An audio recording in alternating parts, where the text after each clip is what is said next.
Hey, I'm Shaniqua. And I'm Andrea. And you're listening to So With This Ring. Now to the lovely lady to my left, as you know, you've seen her face before, and she actually lived up to her part of the deal, saying that she was going to come on more often. So here we have our friend, Adriana. Welcome back. Thanks for joining us, and you'll probably see her face a little bit more often, as she mentioned. So I want to thank you so much for coming on the podcast for today. But this is episode 7, and the episode is So what's your love language? So before we actually get into that, I want to thank you all for all of the questions that you've been sending our way through email. We definitely appreciate it. We're actually going to answer 2 of the questions today. So I got the first question, which was from Bria S. Shout out to you, girl. You were saying that you were skeptical in listening to us at first, but you have to say you're pleasantly surprised, and thank you for your honesty and rawness. We appreciate you. And you asked, are we scared each time we record? The answer is no. For me, it's no. I think the first time, I'm not going to answer for my girl, but for me, no. I do all the dancing and singing before we start recording. The first episode probably was scared. For me personally, no, I'm not. Because if this is who I am in real life and in rare form, so I'm going to say what I'm going to say. True. But I appreciate the feedback, but no, not scared. No, I wouldn't say that I'm scared. I just want to make sure I don't trip over my words. But I mean, that's a natural thing that takes place. You want to make sure that you are being clear and concise. So in that regard, yes, I'm scared. But for the most part, being able to show my true personality, no, I'm not afraid. Would you say that you were scared when you come I was a little nervous. You see this confidence? I love the confidence you too. But yeah, I was a little nervous, but as we went through the episode, I was like, it's like talking with my girls. So. Right. And that's exactly like what we're trying to do here. It's like having a normal conversation with girls. The only difference is that there's a video camera. That's what's blinking red light constantly. Yep. But yeah, that was it. And then we also got another question from, I don't want to butcher your name. I'm going to say that your name is Toya, Tolya. And this was actually through an email, so thank you so much. And the question was, I know you're still early in your episodes, but just curious, will you guys be talking about your wedding planning experiences? And this also includes the friend that introduced you both. Well, for me, yes, most definitely, as it was a wedding planning experience that I did by myself, only because I'm a little bit of a control freak, and I wanted to make sure that certain things went a certain way. So yes, I will most definitely be sharing my wedding experiences. So I've been married for a long time. I don't think nobody wants to hear my experiences from way back when weddings were a little bit cheaper. But I feel like she got married like 20 years ago. No. It's gonna be 9 years. We getting there, okay? It's gonna be 9, but still, that is still a different time. Yes, but still, I was also a control freak. I had it very structured on what I wanted, how it was gonna be, where it was. So definitely, I wouldn't mind sharing from what I can remember. All right, that's fair. That's fair. And for me, this is my first time, so I'm just gonna express whatever I'm, planning in the moment, and I'm definitely gonna lean on these 2 for some advice. You could probably be the one to talk about your step-by-step journey because you're in it. You're currently in it. I'm just coming out of it, so you have more of the hands-on, and I have. And I've been out of it because I ain't doing it again. I'm just somewhere in the middle. No, seriously, people ask the question it's not to get on top. Oh, you gonna do a vow renewal? Yeah. You don't want to do one? Why? The planning for it, or just the whole thing overall? You think that's unnecessary? No. Oh, we can talk about. No, I don't think. For me, I don't think it's nice. It depends. I've seen some people that do it. I mean, I would do it per se. If we're going away somewhere nice and it would just be the 2 of us, I would do something like that. I wouldn't do the whole. Let me invite everybody and do that again. No. So if you missed out, you missed out. I guess so. I just like planning things overall. So I probably would consider doing something, although my husband would be like, no, exactly. You're always trying to do something. Don't do anything at all. I probably would say we can do something, go away, but then still be like, hey, Dre, are you trying to come? See. This? Or hey, see? You gotta do this. You trying to come and stuff like that? And then you're like, oh, well, they asked me. So, sure. I don't really have a problem with doing one. I don't think that's good. Would you potentially do a vow renewal? Yes. You would? So, I would consider it. so Yeah. stay tuned, because then, I have the big 10 Stay coming tuned, up 'cause, next yeah. year. So we will see if I actually do one of those vow renewals. Cheers. I'm gonna try to put that in there. Anyway, but thanks for your questions. Keep them coming in. As a matter of fact, for our next episode, we're actually going to open it up to where we're going to be providing a link where you'll be able to jump on and ask us questions as we're having the episode. So, yeah, stay tuned for that one. So let's get into it. So, episode 7. So, what's your love language? I know that this is something that's very near and dear to your heart, as well as for mine. Actually, going back to it, I mentioned that I was a founder of a book club, and so that was honestly one of our first reads within that year, and she happened to be the person who was doing the facilitating for that specific book. So we wanted to feel, being that we're talking about dating and friendships and getting married, the whole nine, it makes sense that you should know like what your love language is. So before we get into that, let's go ahead and give you some information in regards to that. So what is your take about what overall like love languages is?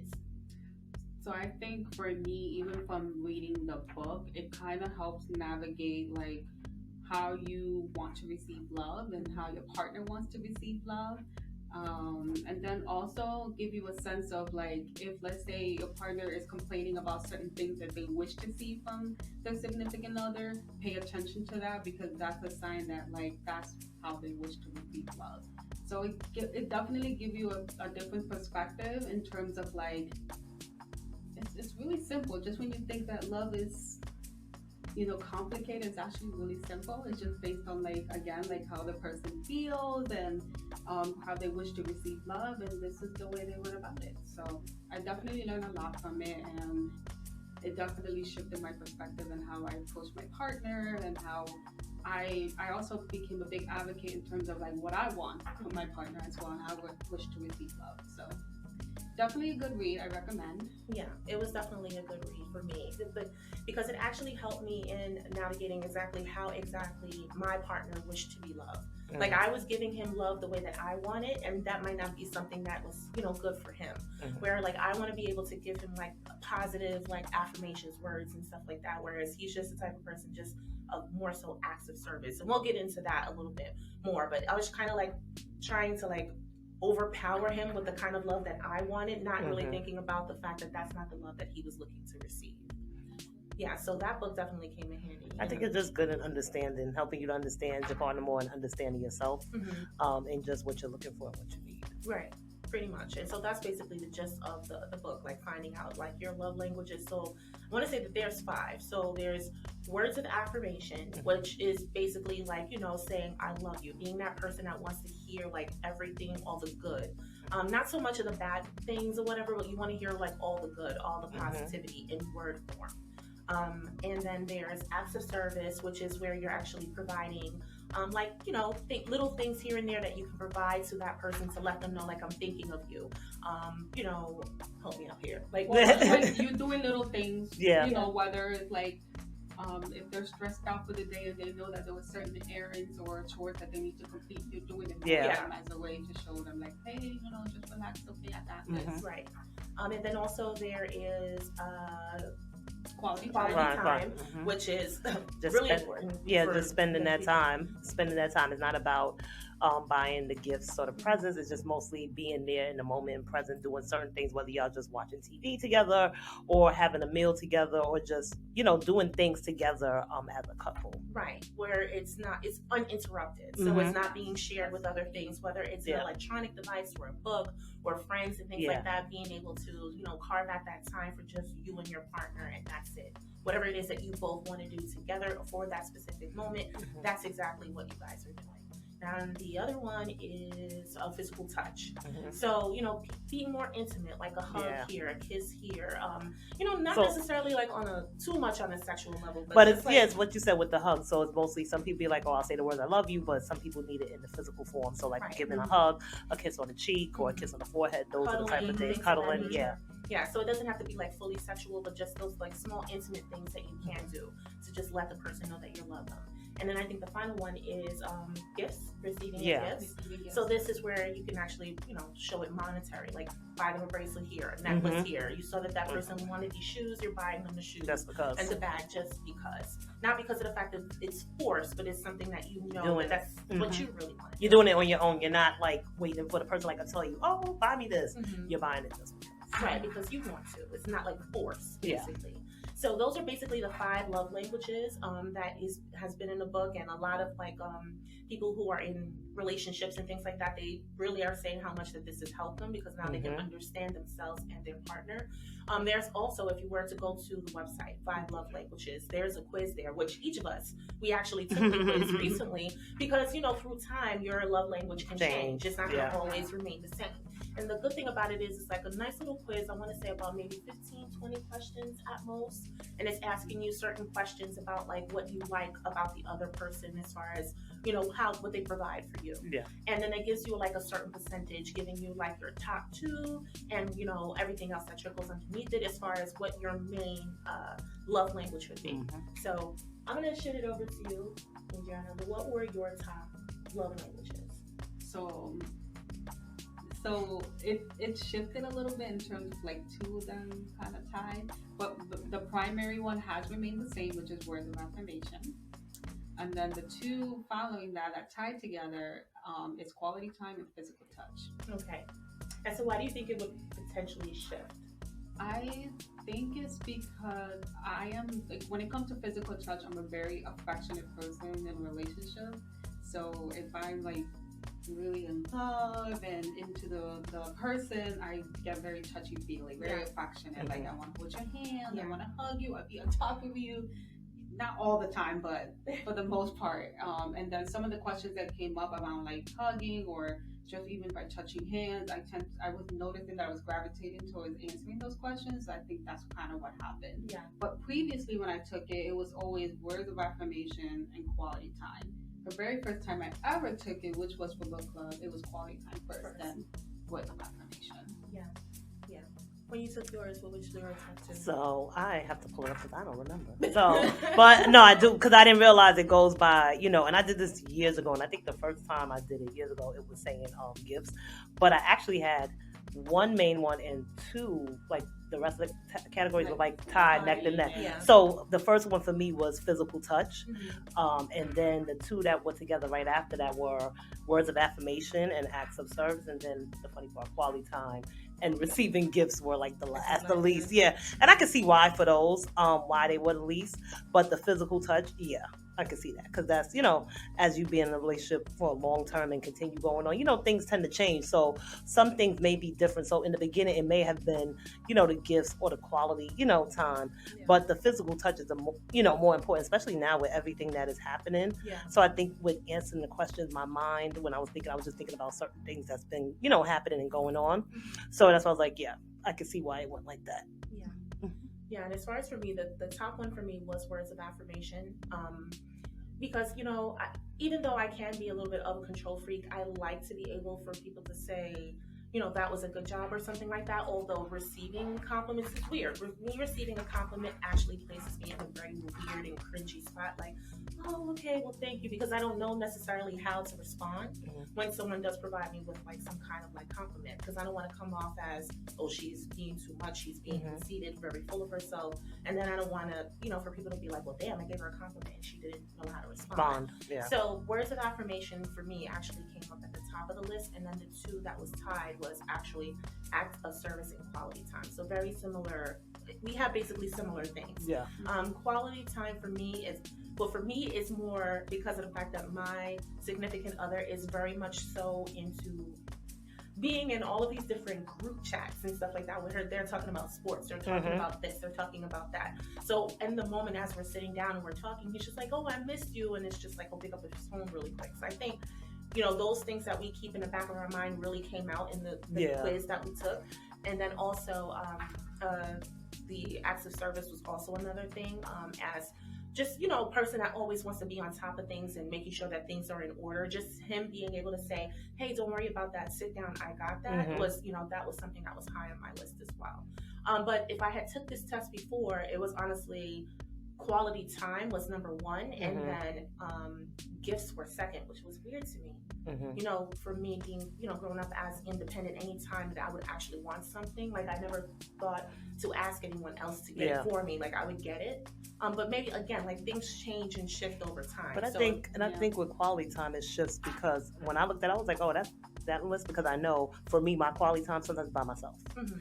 With being, you know, a mom and a wife and all stuff. So the quality time for me is probably me, myself, and I. Like, I do love quality time with my husband, but quality time with myself. So when I saw that, you know, in the background, I was like, yeah, I can see why, you know. So in regards to that. And things change. I think as you get, if you was to take this maybe a few years later, it'll probably change again. You never know.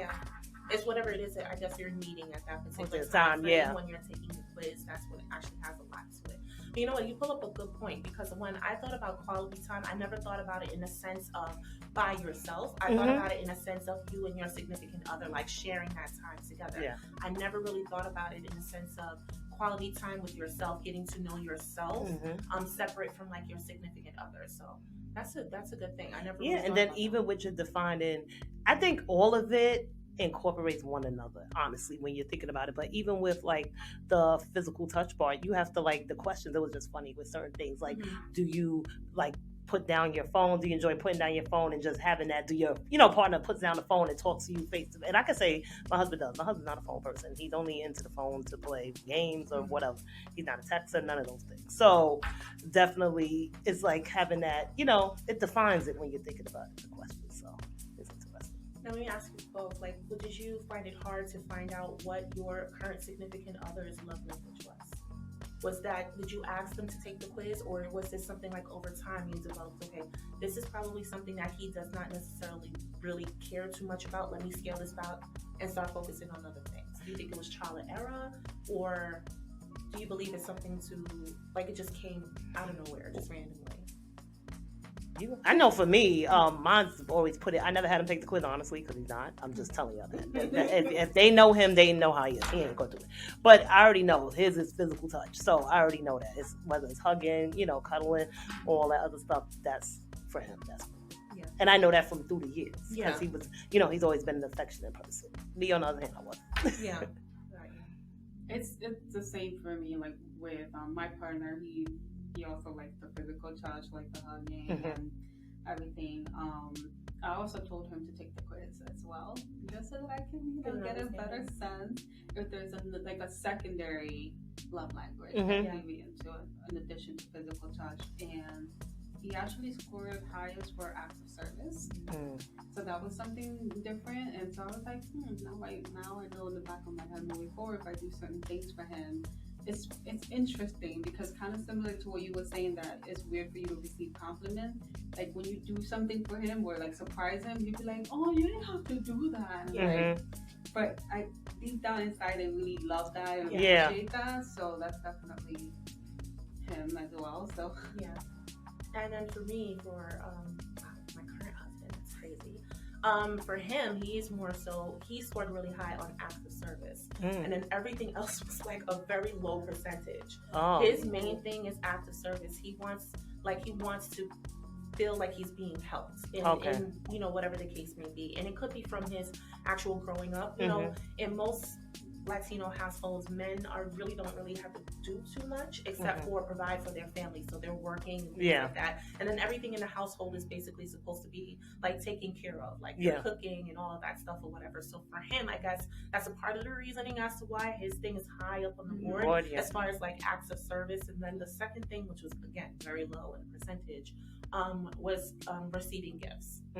He likes when you just randomly, he'll be like, here's some chocolate bar, here's a pair of sneakers or something like that. That's something that he absolutely loves. So through time, again, from what I was mentioning before, like this stuff, I had no knowledge of it prior to us reading about it in the book club. So I was just trying to give him what I thought was nice in a way, like for love. Like if I went to the mall and I was going to pick up a pair of shoes for me, and I was just like, okay, let me get him a pair of these shoes because I know that he would like it. And at the end of the day, it was just a matter of me just saying, you know, what is it, which was more than, you know, than worth a pair of shoes or anything. I would say that. I would say that when I used to be like, oh, racking my brain for presents. Oh, what do you want? And I finally just used to ask, and he say nothing. And then I felt like, okay, I didn't go along with it. I finally, for the last couple of years, went through it like nothing. Actually, yeah, nothing. And it's fine. And it's fine because I have to listen to what you're telling me. You're telling me legit, you don't have to give me anything. I don't have to get you anything. Like occasionally I'll, out of the blue get something, but like when it comes like to routine, like holiday and stuff, you don't really want anything. Yeah, and for me, for that, see, rather than listening to that would not me, like I wouldn't listen to it. If you're telling me nothing, then it's just like, okay, so now you want me to dig deep. And you want me to find something to buy for you because I can't come to the holidays and not be able to present it to you, even though that's not what the holidays is about. It's about being with you. But we've just gotten this into this social norm of like for Christmas or for birthday, you have to give them something. So there was a time period where he would be like, no, I don't want anything. And I'd be like, challenge accepted. I'm going to go and I'm going to find something that I know that you like. I know that you like sneakers. I know that you like hoodies. I know that you like, things dealing with like video games and music. Then I would go ahead and buy these things and he'll be like, oh, this is great. I appreciate it. But you didn't have to buy me this. And you're like, what? And then a part of me was just kind of like, but you should be thankful for the simple fact that I did get these for you. And so they were really playing like these in your mind, like mind games. Like, okay, why? Like, do you not want it? And he's like, I never once said that. I'm just telling you that you didn't have to. You didn't have to do it. So now it's just a matter of active listening, not just listening, but actively listening to what they're telling you. If they don't want anything, they don't want anything. But for me, that doesn't mean that I don't have to give you anything. But I just also have to understand that just keep in mind to expect the unexpected where he can say, I really didn't want anything. And I think now we're in a time where we all treat ourselves. Like, I'm not trying to be funny. Like, if I see something that I want for myself, I get it. I don't wait for nobody, to get me anything. I'm just going to go get it. If I want to do something, I'm going to, do it. So I think that's why it kind of changes where you have to like, and men are different. Honestly, men are totally different. Yeah. And sometimes there are some that actually like gifts. And there's some that don't, and I'm like, listen, you got to just listen to your partner the same way. Like with my husband, I used to get mad. He used to be like, I already know, like, just tell me what you want, because he's like, I'm not going to sit here and go around about try to figure out something, then you don't like it. And I used to be like, all right, because he's like, all I'm do is hear your mouth, which is true. But yes, all you got to do is hear my mouth. So I get it. So it depends. What about you? Well, my partner, he's called zero. Receiving gifts. Oh, okay. He is a receiving gift question, but I think communication is key, because in the beginning, like, we always want to do like the most. And we're like, yeah, like, I want to get this because I think they'll like this, and then they might not wanted that, or they're like, oh, you don't need to get me anything.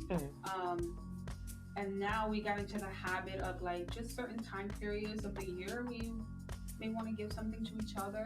I know for him, his theme is, which I really never experienced before, is he'll be like, for Christmas, I will give you something that you want and something that you need. Oh, okay, nice. I like that. So I look forward every Christmas. So what did you get this? Well, now I'm nosy. What did you get this past Christmas? So for this Christmas, he got me a pair of slippers. He was gonna give me boots, but this was before he realized that the ones that I currently have are done. And I was like, oh, yeah, like, they're done. Like, it's, And he was like, oh, I wish I knew that, because I would have gotten those instead for you. But it was still a nice gesture, anyway. And then what I needed, he was like, oh, I've been listening.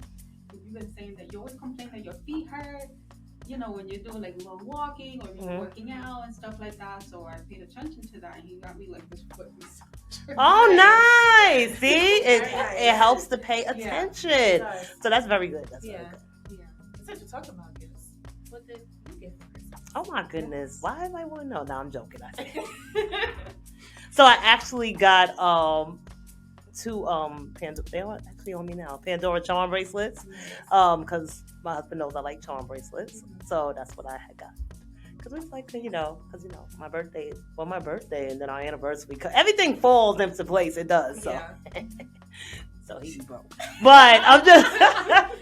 But no, that's what we did, and we focused on the baby. So, but that's what he got me, and we went there. I picked it out and everything, So that was nice. What about you? That was nice. So my husband knows that I'm very much into crafty, like putting things together. So he got me, I don't even know how to say this damn word, but it's like the circuit. The circuit. I think it's called the circuit. Is it circuit? Circuit. I thought it was called circuit. That C thing. Yeah. I got that, but the heat press machine. Oh, nice. Or whatever, because he was just like, I know. He was like, you're always. Oh, is it a Cricut? Cricket. It could be There we cricket go. or There we cut, go. whatever. Yeah. That thing with the C. That one. That's what I'm going by because I don't know what it is. But He got me that, and really, the reasoning why is because every single time it came down for me to find clothes for Squishy, aka my son, I could not find it. I feel as though when you go into department stores and stuff like that, it's so hard to find clothes for boys.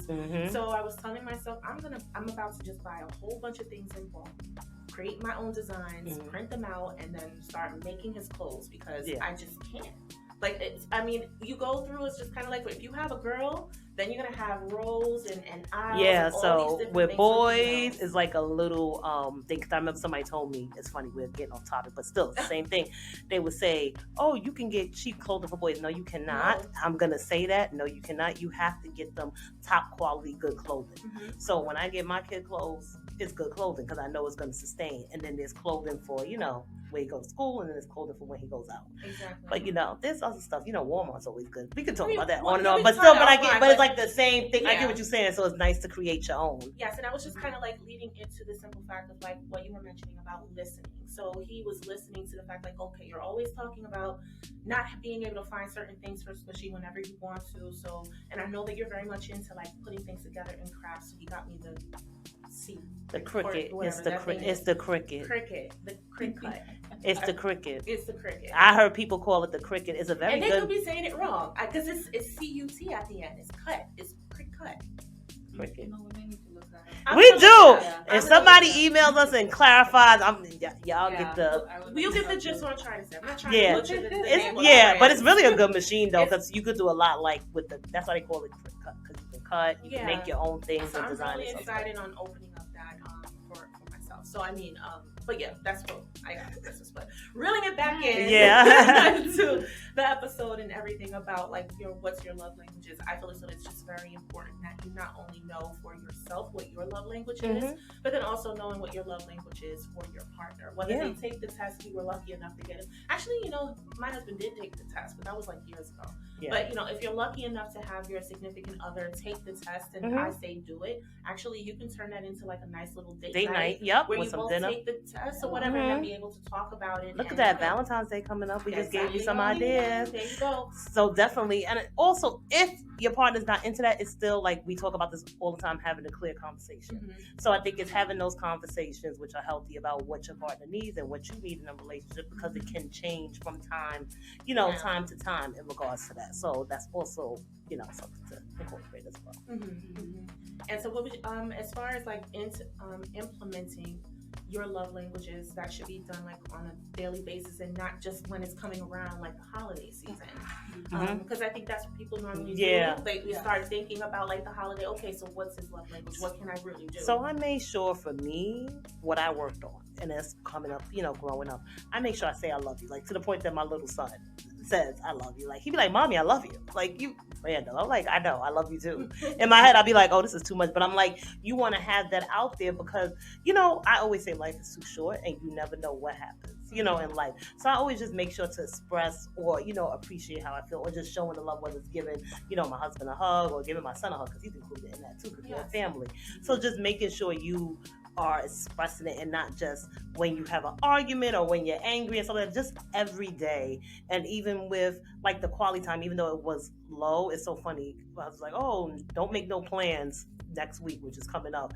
He said, we're gonna go out to lunch. I was like, okay. That's nice. At one, gave me a time, 1:00, because he's like, you always busy at work. I said, I know. But so, just making sure that you are, understanding one another and just incorporating, not just waiting around. Like for us, we said we'll try to have like date night once a month, because it's hard now with whether we're doing something. Whether we're doing something, it's not date night. Oh, you always have to go outside, but just doing something in the house. Like we'll make some food. Just talk and have that uninterrupted time. Even though the little one is somewhere to cut somewhere, but still, just making the time for one another. So that's what I do. I just make sure, like just expressing myself and providing what is needed.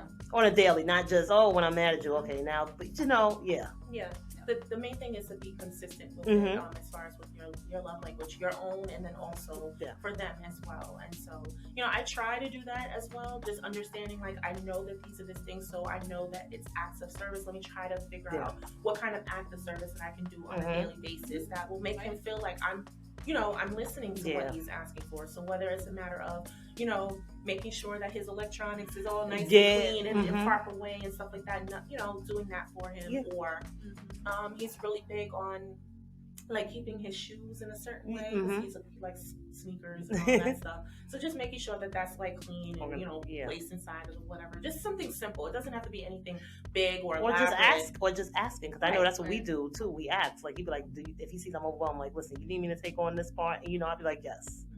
So learning how to open communication, which is the main thing. And so how do you implement that on a daily basis for love languages, not only for you, but then also for him too? Yeah, I definitely for my partner, because he also scored quality time in the secondary. So we always make a conscious effort, like any little pocket of time that we have, like mostly on the weekends because we both work during the week. We try to make sure that we block out that time and just do either something that he likes to do, or he also tries to make a conscious effort doing things that I like to do as well, like to incorporate in that quality time. And then when it comes to his love language, I always try to make sure, like, hold his hand or give him a hug, or if we're watching a movie together, be next to each other, or cuddle. He loves to cuddle. Just little things like that. I just make a conscious effort, because it's a decision that you're making. It's a choice you make every day. Like, I'm waking up, I love this person. I want to make sure that they're good, that they feel love, and that's always the mindset that I always go into. And I will say, you do, as long as I know you, you are consistent with having that quality time. She put me on to that. She was like, yes, they block out their time, which I think is very, amazing. So that's good. And that's the way you should do. Yeah. You should have like a certain calendar, like not to be on top of each other all the time, but make sure that you can carve out some times throughout the course of the week, whenever time permits, on both ends with your calendars. So that way it could just be you and you alone with your significant other, or in our case with our significant other and child. So yeah, I think that's what it is. That's probably like trying to figure that part out, like doing that. Like, okay, well, you know what? So we have tried to work out a plan in regards to that. Yeah, because it's hard too. Sometimes you want to have that one-on-one with your significant other, but then with having a baby, it's kind of like, okay, now we have to figure out who's going to be able to watch. And now with the pandemic, honestly, you're not going to just be saying, hey, pass it along in child everywhere. So it'd be like, And then especially now, especially with the pandemic, not to take it that dark, like now more so than ever, people left and right are getting this variant. Left and right. So it's kind of like, okay, we can try to figure out, like, maybe when the baby is asleep and do some stuff. Something that's here in the house, although we would love to go outside. I'm a person, I can't stay idle for too long. It really drives me crazy. I want to be able to go out and about, plan events and things like that. But with these restrictions now, you have to be a little bit like creative and try to figure out other ways. But the main thing is that we are taking, like we've all been saying, taking the conscious effort to make sure that we are implementing these love languages on a daily basis, and not when a specific event is going to take place. Exactly. So, I agree. Yeah, even if you don't have like a large chunk of time because life happens, even just scheduling a time to talk. That's true. Sometimes him and I do that. Like, he always texts me lunch. That's his signal saying, well, if you have any free time in your schedule, you can call me, and I'm on lunch for an hour. Just how are you doing? How's your day going? That's or important. If we don't have that time, then at nighttime before you go to sleep, like, let's check in for like 10 15 minutes. How was your day? How are you doing? Check-ins really. It's so funny. It's so important, and it goes a long way, especially if you're not living in the same home as your significant other.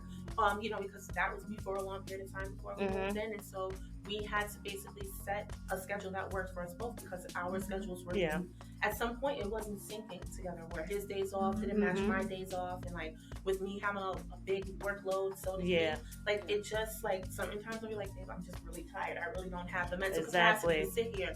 But if you want to make things work, especially if this is a person that you're saying you have to make the time. You have to make the time regardless, whether it's a 15 minutes, 20 minutes, 5 minutes, at least you have that moment to say that I'm trying to build that with you. Definitely making a conscious effort. Because you can't complain when things don't work out. That's why they say communication. I have to make that. Because somebody that didn't work out. The problem you don't say, and that's something that I have to work on.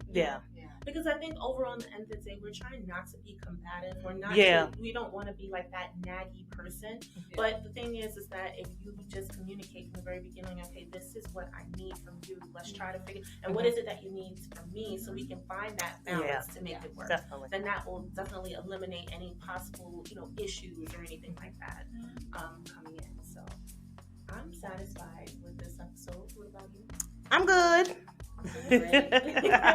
I'm a big fan of love, so she is. So as soon as we mentioned the fact that we were going to do this episode, she's like, I'll be there. Yeah, she's like, I'll be the one. So I was like, good. Awesome. But no, thank you.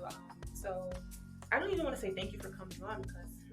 We appreciate you. She's definitely gonna be back, so especially since they want to know about her wedding planning, right? We might make that a series.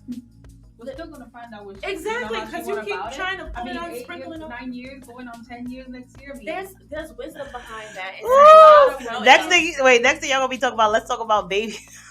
Oh gosh, whoa.